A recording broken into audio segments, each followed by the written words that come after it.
Hey, my name's Jake Nicholson. Welcome to my YouTube channel. The markets have given us a major update on what they believe will happen with interest rates this December. Are we going to get a Christmas bonus and those rates go down? Well, the budget has happened. That's had an impact on the forecasts, on the CPI, inflation rate, and on where we think rates are going to go. So in this video, I'm going to give you an update. I'm going to give you an update on as well something called the SONIA swap rate. Has that gone up? Has that gone down? That's an indicator on how expensive your 2-year mortgage and your 5-year mortgage might end up, and much, much more. So before we jump into this, if you're new around here and you haven't done before, do subscribe to the channel over there and hit that bell notification. We've just hit 51,000 subscribers. And by subscribing, you'll get all the latest house price news, interest rate news, property investing tips, and much, much more. And let's get some views on this video. Your part in that is very simple. All you need to do is smash like, tickle like, do something to that like button. That helps with the YouTube algorithm, and that really has helped the channel grow. So thanks to everyone that does that. So, rates. I want them to come down, I'll be honest. It's frustrating that they've taken so long to come down because, in my opinion, keeping these rates higher isn't really impacting the inflation because people are hoarding money at the moment. They're not spending it. And the goal of keeping rates high is to stop us spending and stop us causing more inflation. That's how it works.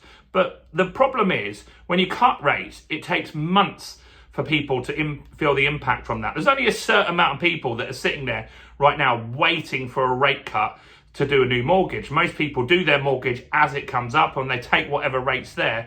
And that's only a small amount of people.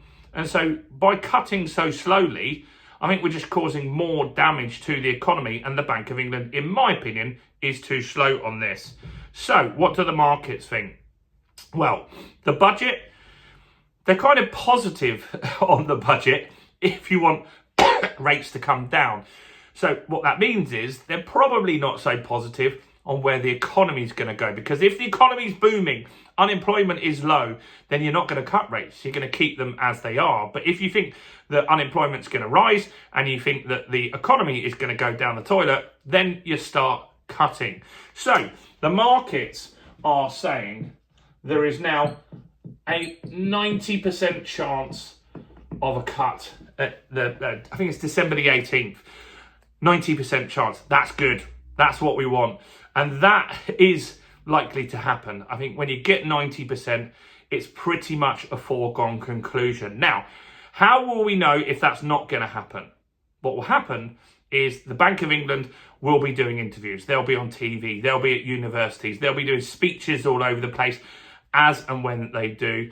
And they will hint or imply that maybe we need to cut rates a little slower. So if we hear that kind of language, then we know, maybe the markets are wrong and this will get corrected. So we will know over the next few weeks. But while we're at 90%, I think that that's pretty much nailed on. So what do we expect the cut to be? Well, the markets are expecting 0.25%. We're currently at 4% in the UK, and the USA is at 3.75%. Now, the Americans, the Fed, they were 100% going to cut, because when you listen to the press conferences after they have a monetary meeting, the Bank of England, they're very reserved. They don't like to tell you, well, we've cut today and we're going to cut again next month.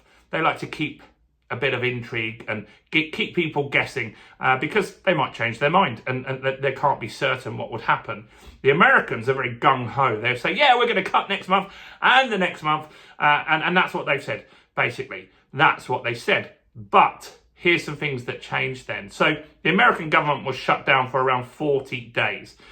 And now what the Trump administration is saying is, because it was shut down, we can't give you the October jobs report. So we can't tell you if anyone lost their jobs in October, which it's expected that quite a lot of people did lose their jobs. If you look at big companies, a lot made redundancies in that period of time. But the official data won't wrap up and tell us how many people actually lost their job. They're also saying they can't give us the inflation data And that was going back up in America as well. So this means that the Fed is effectively flying blind. And they've said, if we're flying blind at that point, then we can't make a decision.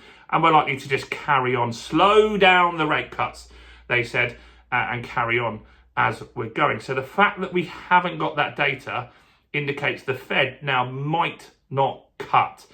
Now, the Fed and the Bank of England like to be fairly close to each other for the currencies to line up. So the fact that they're a bit lower than us means we can still cut, and that won't be a massive problem. So what else is the market expecting? Because the SONIA swap rate is a rate that your bank borrows at. The Bank of England rate is all well and good, but you can't go to the Bank of England to borrow money. You have to go to NatWest, to HSBC, to Santander, somebody like that. And so they borrow off bigger banks, JP Morgan Chase, and these big conglomerates. And they borrow on a rate called the swap rate. And so I want to have a look at where that's ending up. So in October and in November. So the 2-year rate in October stood at 3.51%.